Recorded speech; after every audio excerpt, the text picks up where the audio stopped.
오늘은 교회력에 따라서 성령 강림 주일 예배로 하나님께 영광을 돌리게 됐습니다. 사람들은 그 생일을 특별히 소중하게 여기고 지키려고 합니다. 의미 있는 날이죠. 지난 4월 말일 날 우리 막내가 생일이었습니다. 혼자 멀리 떨어져서 공부도 힘들고 여러 가지로 어려운데 생일까지 혼자 맞게 돼서 너무 안 됐어요. 저희 아내하고 둘이서 밤늦게 그 멀리 내려갔습니다. 서프라이즈 파티를 하려고요. 밤늦게 도착했는데 아이가 놀랬죠. 생일 케이크도 조그마한 거 사가고 노래도 부르고 서로 기도도 하고 짧은 만남이었지만 그렇게 생일 축하를 하고 나니까 그 아이가 굉장히 마음이 많이 이렇게 위로가 되었던 것 같습니다. 생일은 참 의미가 있는 거죠. 그 생일을 통해서 사람들이 가까워지고 또 알게 되고 축하해주고 격려해 줌으로 사랑의 관계가 이렇게 형성이 됩니다. 그런 의미에서 생일은 참 의미가 있다고 생각합니다. 교회도 생일이 있습니다. 우리 교회 생일은 언젠가요? 우리 교회는 2012년 9월 첫째 주일날 9월 5일날 저희들이 예배를 드렸습니다. 공식적으로 사람들을 초청해서 교회 창립 예배를 드린 건 9월 셋째 주일 21일이지만 저희들이 높은 예심교회라고 하는 이름으로 예배를 드린 건 9월 5일이었습니다. 그건 우리 높은 예심교회 생일이고요. 이 지구상에 교회라고 하는 이름으로 처음 예배를 드리게 되었을 때의 그 교회는 언제가 생일인가요? 근데 이런 질문하면 어떤 분이 그거 예수님이 오신 그 크리스마스 날이 교회가 탄생한 거 아닌가요? 그럴 수도 있겠죠. 예수님이 이 땅에 구세주로 오셨으니까 예수님이 오신 날이 교회의 탄생과도 같은 게 아니냐 이렇게 얘기를 합니다. 어떤 분들은 부활절이 교회의 탄생일이다, 생일이다 이렇게 얘기하기도 합니다. 그 이유는 예수님께서 죽음 가운데서 다시 살아나셨으니까, 그래서 생명의 주님이 되셨으니까, 교회는 생명을 전달하고 구원을 전파하는 곳이니까 예수님의 부활하신 날이 교회의 생일이 아니냐 이렇게 얘기를 합니다. 일면고도 틀린 말은 아닌데요. 여기에는 조금 해결해야 될 문제가 있습니다. 그것은 예수님은 생명의 주님으로 부활하셔서 생명의 주가 되신 날이기 때문에 의미가 있는데, 그러면 제자들은 어땠나요? 예수님 부활하자마자 제자들을 몇 차례 만나셨는데 제자들이 그럼 금방 예수님을 믿고 따랐나요? 부활하신 예수님을 만났던 제자들은 아직도 확신에 차지 않았습니다. 그래서 아직 불안해했죠. 믿지 못했습니다. 여인들도 마찬가지였고요. 누가복음에 보면은 예수님이 부활하셨고 제자들을 만났음에도 불구하고 다른 어떤 제자들 둘이서 고향 엠마오로 내려가다가 절망과 좌절의 이야기를 나누는 장면도 나옵니다. 보면은 예수님은 생명의 주인이 되셨고 부활하셨지만 제자들은 아직 그걸 믿지 못했어요. 그러니까 교회는 예수님 혼자 있는 교회가 아니고 사람들이 모여 있는 곳이라고 한다면, 그러면 아직 부활절도 예수님의 부활절도 교회의 생일이라고 이야기할 수가 없죠. 우리가 이런 얘기를 하게 되면 그럼 교회의 생일은 언제냐라고 이야기하게 되면 먼저 교회가 뭐냐에 대한 이야기를 해야 됩니다. 교회는 건물이 아니고 사람이죠.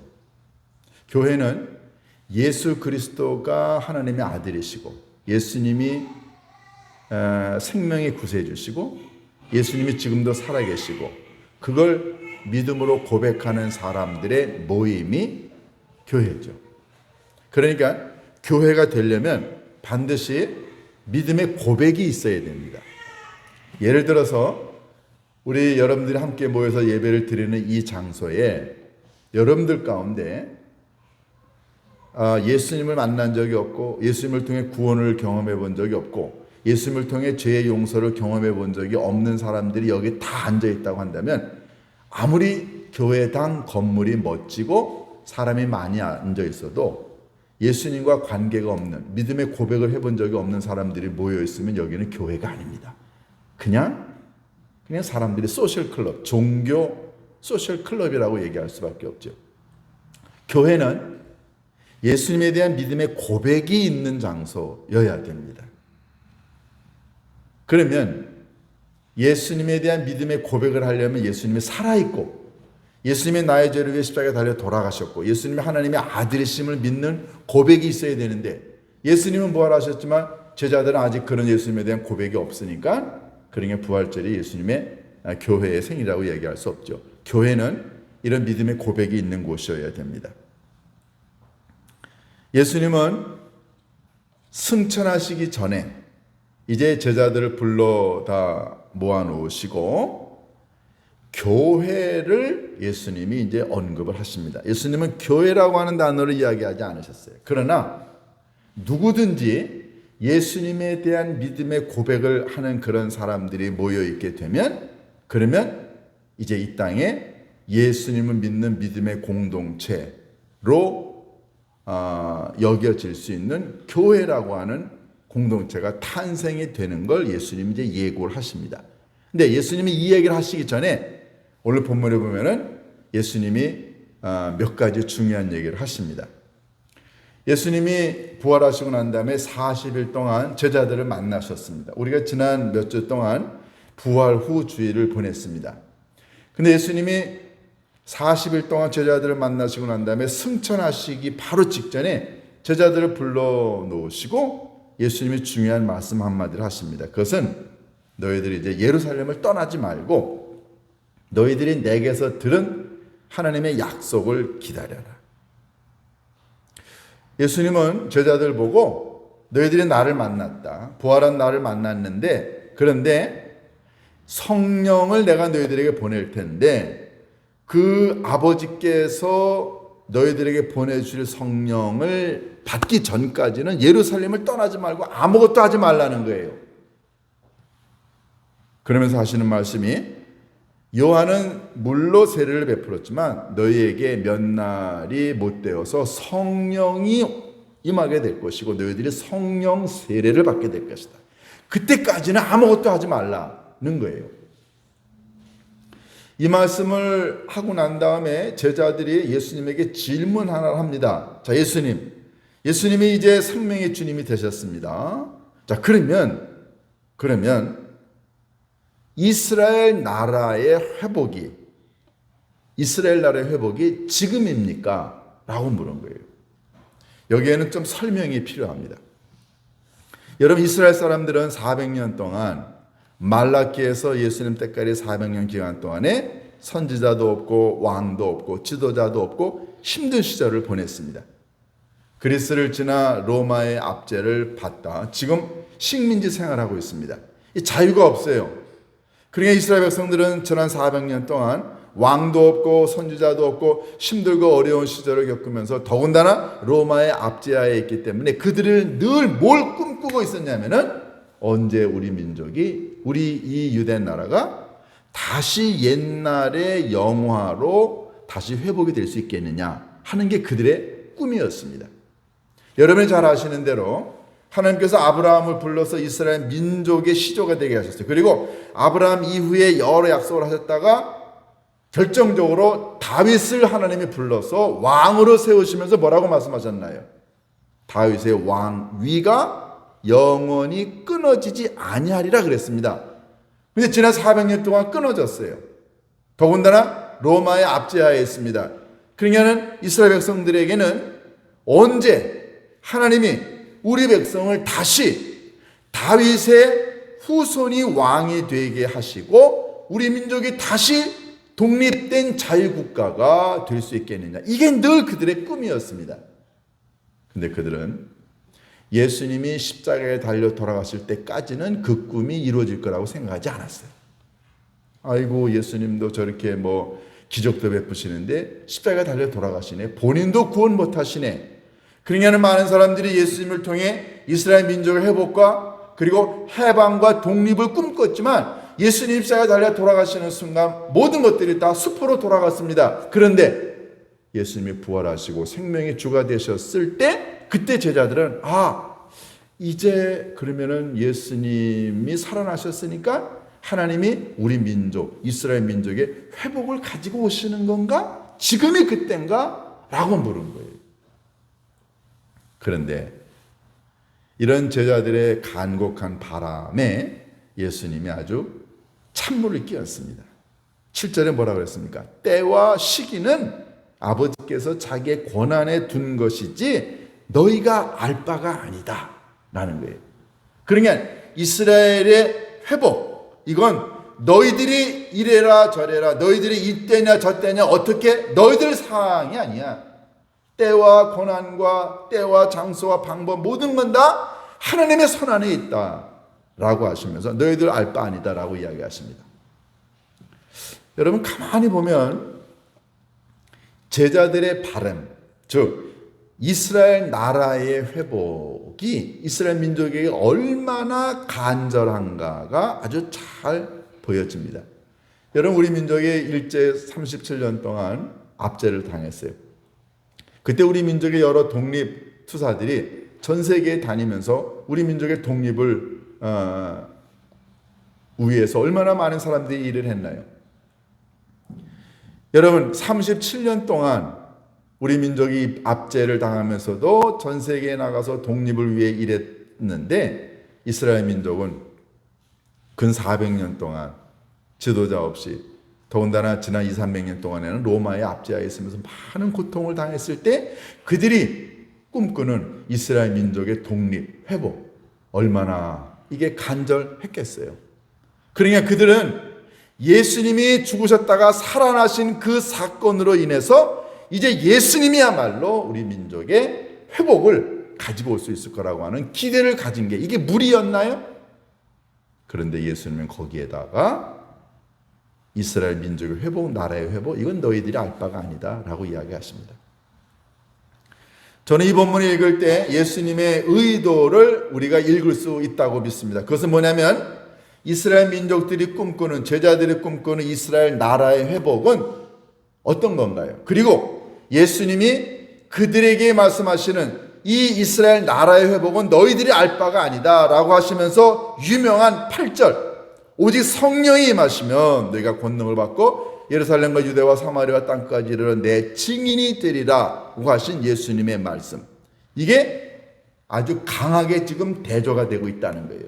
제자들이 꿈꾸는 것은 이스라엘 나라의 회복, 그런데 예수님이 말씀하시는 건 성령이 오셔서 사람들이 성령을 받고 예루살렘과 유대와 사마리아 땅끝까지 이르러 예수님의 증인이 되는 것, 즉 예수님이 말씀하시는 이 제자 공동체, 증인 공동체, 즉 성령이 와서 만들게 될 성령 공동체와 제자들이 꿈꾸는 이스라엘 나라의 회복, 이건 강하게 대조가 되고 있다는 거죠.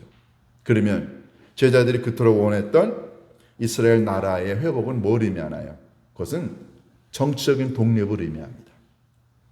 우리 민족이 정치적으로 독립하고 잘 먹고 잘 살고 외세의 침략 없고 더군다나 다윗과 솔로몬으로 이어지는 이 다윗 왕조의 회복, 그래서 세상에 있는 많은 나라 사람들이 우리 민족 앞에 와서 절을 하고 우리 하나님을 믿고 우리 민족이 옛날의 그 영화를 되찾게 되는 것, 이걸 이스라엘 나라의 회복이라고 얘기를 한 거예요.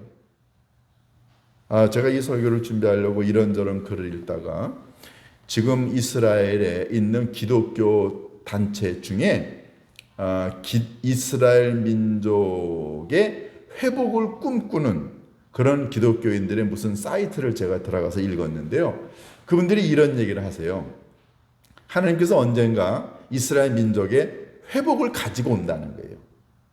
이게 1945년의 독립과 더불어 지금 굉장히 많은 그 나라에 흩어져 있는 유대인들이 이스라엘로 돌아와가지고 이스라엘이 지금 발전하는데, 여러분 이스라엘이 무기 이 기술이 어마어마합니다. 전 세계 미국 다음으로 어떤 부분은 미국과 쌍벽을 이룰 정도로 무기 제작 기술이 탁월합니다. 그리고 이스라엘이 갖고 있는 어마어마한 기술이요, 이 작은 나라인데, 근데 이스라엘 사람들은 그걸 그렇게 생각하는 거예요. 언젠가 하나님께서 다윗에게 약속하신 다윗 왕위가 영원히 이어지리라고 한 이것이 이루어지는데, 언제 이루어지냐면 예수 그리스도를 통해서 전 세계에 있는 모든 이방인들 중에서 기독교인들이 이스라엘을 도와서 이스라엘의 나라가 옛날 다윗 시대의 영화를 되찾게 될 것이다 라고 그들이 지금 꿈꾸고 있다는 거예요. 그러면 이건 상당히 정치적인 의미의 이스라엘의 회복이지만, 예수님이 말씀하시는 건 이런 정치적인 회복으로서의 이스라엘의 나라의 회복이 아닙니다. 이 제자들이 말하는 이스라엘 나라의 회복은 정치적이고 또는 종교적이고 경제적이고 자주 독립국가를 만드는 거예요. 그런데 예수님은 전혀 다른 의미의 나라를 이야기합니다. 성령이 임하는 나라, 성령이 와서 능력을 주는 나라, 성령 받고 난 다음에 예수님을 증언하는 증인 공동체가 되는 나라. 이게 얼마나 다른가요? 여러분과 제가 신앙생활 하는 동안에 매일 하나님 건강하게 해주세요, 하나님 잘 살게 해주세요, 하나님 돈 많이 벌게 해주세요, 하나님 교회가 양적으로 부흥하게 해주세요, 하나님 우리가 취업 잘 되게 해주세요. 이거는요, 눈에 보이는 물질적인 회복을 의미합니다. 여러분과 제가 이 제자들처럼 이 이스라엘 나라의 회복을 꿈꾸고 그걸 바라고 그걸 염원하지만, 예수님의 관심은 그런 물질적인 나라와 경제적인 나라의 회복, 정치적인 나라의 회복이 아니라 성령이 지배하는 하나님의 나라, 이게 예수님의 관심이었습니다. 그게 바로 8절에 나오는 거죠. 만약에 여러분과 제가 신앙생활하는 동안에 매일 물질의 회복 또는 정치적인 회복 또는 경제적인 회복, 삶의 회복, 이런 것만 꿈꾼다고 한다면, 어느 날 주님이 우리들에게 와서 이야기하십니다. 이 모든 것들은 내가 알 바가 아니고 하나님이 하시는 거다라고 이야기하실 거예요. 우리는 지금 여기에서 낫게 해달라고 이야기하지만, 우리는 지금 여기에서 잘 먹고 잘 살게 해달라고 이야기하지만, 주님은 얘기하십니다. 그 시기와 때와 방법은 아버지 하나님이 아시는 거고, 내가 먼저 관심 가져야 될 건 내 안에 성령이 임해야 한다 라는 거죠. 이게 바로 8절입니다.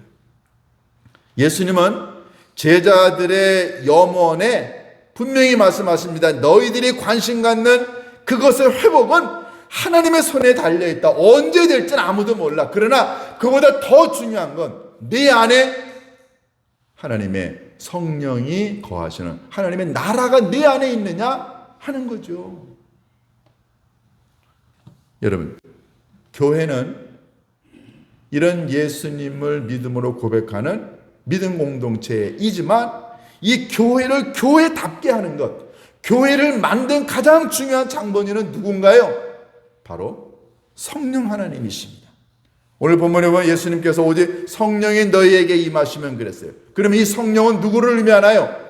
성령은 삼위일체 하나님의 한 위이신 성령 하나님을 의미합니다. 예수님이 승천하시고 난 다음에 이 땅에 하나님의 뜻과 예수 그리스도의 가르침을 전파하고 깨닫게 하고 사람들에게 힘을 주어서 하나님 나라의 백성으로 살아갈 수 있도록 도와주시는 분이 누군가요? 성령님이시죠. 그러니까 예수님 승천하시고 난 다음에 지난 2000년 동안 교회라고 하는 믿음의 공동체를 만들고 유지하고 지탱하고 도와주시는 분은 누구신가요? 성령님이십니다. 그분이 오늘 제자들에게 나타나신 거죠. 자, 그러면 성령이 너희에게 임한다라고 하는 의미는 뭔가요? 여러분, 성령은 인격이십니다. 성령은 하나님이 지정의를 가지고 계시듯이 성령 하나님도 이 땅에 오셨을 때 똑같이 우리들의 마음속에 오셔서 우리들의 지적인 능력, 우리들의 정서와 우리들의 의지와 우리들의 생각과 합리성과 지식, 이 모든 것들을 다 관장하시는 인격의 하나님이세요. 여러분, 교회를 구성하는 가장 중요한 요소는 성령이 여러분과 저의 우리 모두의 마음속, 영혼속 깊은 곳에 성령이 내주하고 있어야만 교회가 교회다워진다는 겁니다. 여러분, 성령이 여러분과 제 마음속에 있으면, 그러면 우리는 성령의 가르침대로 교회를 섬기게 됩니다. 성령이 인격이시기 때문에 우리 안에 들어와서 우리를 인격적으로 우리를 도와주세요. 그런데 교회의 일이라는 게, 하나님의 사역이라는 게, 이게 성령의 도우심으로, 성령의 인도하심으로 되면 교회 안에 문제가 없습니다. 그런데 성령의 인격으로 하지 않으니까 자꾸만 인간의 인격이 나오는 거예요. 여러분, 성령의 열매가 뭡니까? 사랑과 일합과 온유와 화평과, 여러분, 이 8가지 이 성령의 열매, 이 성령의 열매가 여러분과 제 심령 속에 있으면, 그러면 우리 모두가 다 성령의 열매로 가득 차 있으면 교회는 성령 공동체가 됩니다. 여러분, 이런 사람들이 교회를 통해서 모여서 예배를 드릴 때 거기가 성령 하나님이 임재하시는 하나님의 나라가 되는 거죠. 그런데 우리가 교회라고 하는 믿음의 공동체 안에 왔는데 성령의 인도하심과 성령의 인격은 없이 내 인격과 내 경험과 내 습관과 내 학력을 가지고 교회 와서 일하게 되면 어떨까요? 제가 목회하면서 많은 분들을 만나고 또는 힘들고 어려운 일들을 만드는 분들을 간혹가다 보게 되는데, 대부분이 교회를 힘들게 하고 어렵게 하시는 분들은 누군지 아세요? 그분들은 성령의 인격으로 교회를 섬기는 게 아니라 본인의 생각과 본인의 뜻과 본인의 경험으로 일하는 사람들, 이런 사람들이 교회를 힘들게 만듭니다. 여러분, 성령의 인격으로, 성령의 열매로, 성령의 가르침으로 여러분과 제가 교회를 한번 섬겨보세요. 사랑이 넘칩니다. 기쁨이 넘치고요. 도와주려고 하고, 그리고 자비를 베풀고, 그리고 양선을 베풀고, 이게 바로 성령의 사람이 모여있는 성령 공동체. 예수님은 제자들이 원했던 이스라엘 나라의 회복이 중요한 게 아니라 예수님 떠나고 나면은 성령이 오셔서 만들게 될 성령 공동체, 눈에 보이는 하나님의 나라, 성령 공동체인 교회를 예수님 만들고 싶으셨습니다. 그때 우리가 깨닫게 되는 건, 그럼 과연 교회를 이루고 있는 가장 중요한 요소는 뭐냐 하는 거죠? 그것은 바로 성령의 열매입니다. 두 번째, 예수님 뭐라고 그랬습니까? 성령이 너희에게 임하시면 너희가 권능을 받고 그랬습니다.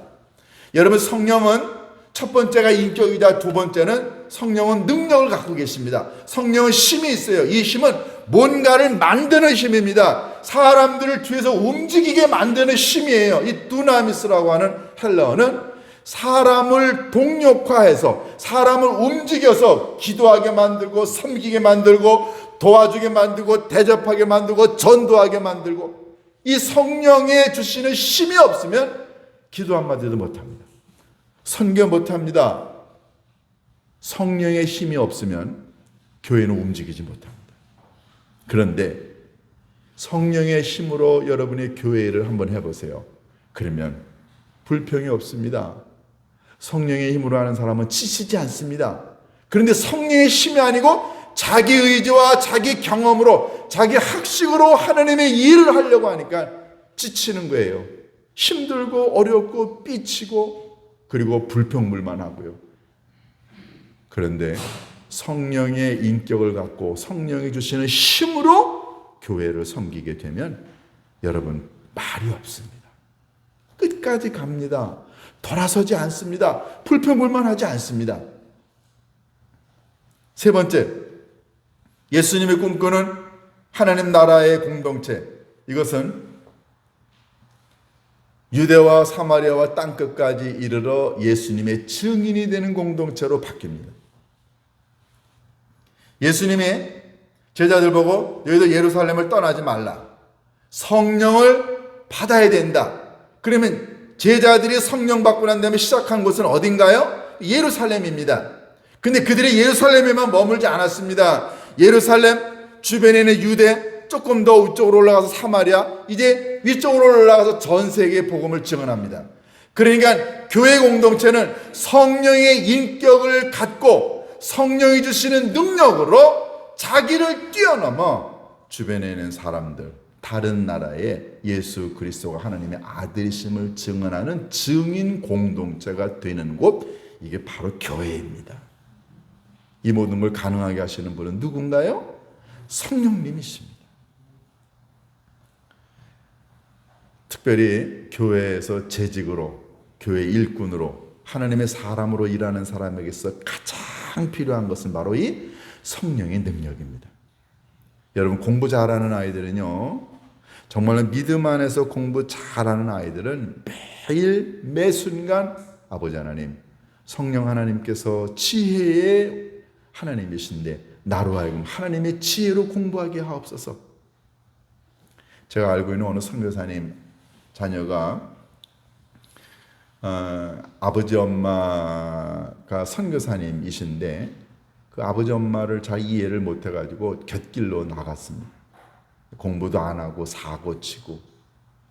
엄마 아버지가 선교사님인데 그 아들이, 엄마 아버지는 외국에 나가 있고 이 아들은 이제 한국에 남아 있었는데, 이 아들이 그렇게 공부를 안 하니까는 선교사님 네 분인 이 부모님이 마음에 짐이 됐어요. 늘 부모님의 기도는, 하나님, 우리 아들이 성령님을 만나게 하옵소서. 성령님의 인치심을 한번 받게 되면 아들이 자기의 삶으로 되돌아오게 될 줄로 믿습니다. 하나님은 이 선교사님 네 분의 간곡한 눈물의 기도를 외면치 않으셨죠. 이 아들이 어느 날 집에서 혼자 있는데 무료하게 지내던 어느 날 우연히 성경책을 그냥 읽은 거예요. 엄마 아버지가 선교사님이고 하니까 뭐 그냥 재미삼아 성경책을 읽다가 몇 구절 읽지 않았는데 요한복음을 읽다가 거기서 성령 하나님을 만난 거예요. 여러분, 이게 우연이 아니고요, 하나님의 계획과 섭리 가운데 하나님이 이 아들을 되돌리려고, 이 아들이 공부도 안 하고 맨날 사고치고 교회도 안 가고 해서 부모님이 그렇게 마음 아파하고 힘들어했을 때 그 멀리 계신 부모님의 눈물의 기도를 아버지 하나님이 들으시고 성령께서 그 아들의 마음을 만지신 거죠. 이 아들이 성경 몇 구절 읽다가 그 자리에서 무릎을 꿇게 됩니다. 자기가 얼마나 더럽고 추악한 죄인이고 자기가 부모님의 가슴에 대못을 박은 정말 죽을 수밖에 없는 나쁜 자식이라는 걸 그때 깨닫게 됩니다. 여러분, 그 아들의 변화 누가 했나요? 성령 하나님이 만지신 거예요. 결국 이 아들이 그렇게 회개하고 돌아오고 난 다음에 아버지 하나님, 제가 잘못했습니다. 용서해 달라고, 그리고 공부하겠습니다.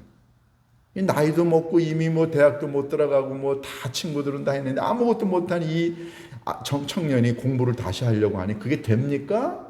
엎드려 기도한 거예요. 하나님, 내게 지혜를 주셔서 공부하게 해달라고. 결국 이 아들이요, 하나님의 도우심으로, 이 지혜의 영이신 성령님의 인도하심으로 공부를 하기 시작했습니다. 대학 들어가고요, 그리고 시험 합격해서 좋은 직장도 가게 되고, 그것보다 더 중요한 건 그가 성령 하나님 인도하심으로 주님께 돌아오게 됐다는 거죠. 이걸 가능하게 하시는 분은 누군가요? 성령 하나님이십니다. 교회라고 하는 믿음의 공동체는 이렇게 해서 탄생이 된 겁니다. 그러니까 사도행전에 나오는 이 교회의 원형은 바로 예수 그리스도를 만난 하나님의 사람들이 성령 받고 성령의 능력을 받고 그걸로 복음을 들고 전 세계에 나가서 선교하는 예수 증인 공동체의 삶을 사는 것, 이게 교회의 원형 아닌가요? 바로 오늘이 그런 성령님이 우리들에게 임하신 날입니다. 제가 여러분과 함께 이 말씀을 드리는 이유는 우리 높은 예심교회가 이런 하나님의 계획과 섭리 가운데서 이루어진 하나님의 아름다운 교회라고 한다면 우리가 본받아야 될 초대교회의 원형은 바로 성령의 인도와 성령의 임재를 따라서 움직이는 교회. 여러분과 제 마음속에 이 성령님이 계시면 우리 주님이 원하시는 아름다운 교회 만들 수 있습니다. 이런 놀라운 역사가 우리 모두에게 함께 하시기를 주님의 이름으로 축원합니다. 기도하십니다.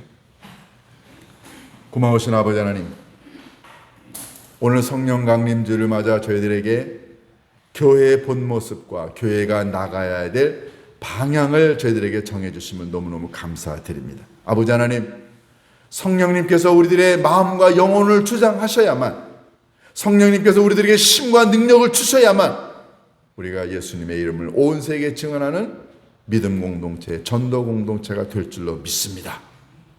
우리 높은 예수님교회 하나님의 은혜 가운데 세워진 아름다운 교회가 주님이 원하시는 방향대로 나아가 주님의 손에 들림받아 아름답게 쓰임받는 하나님의 교회가 되게 인도하여 주옵소서. 우리 주 예수 그리스도의 이름으로 기도하옵나이다.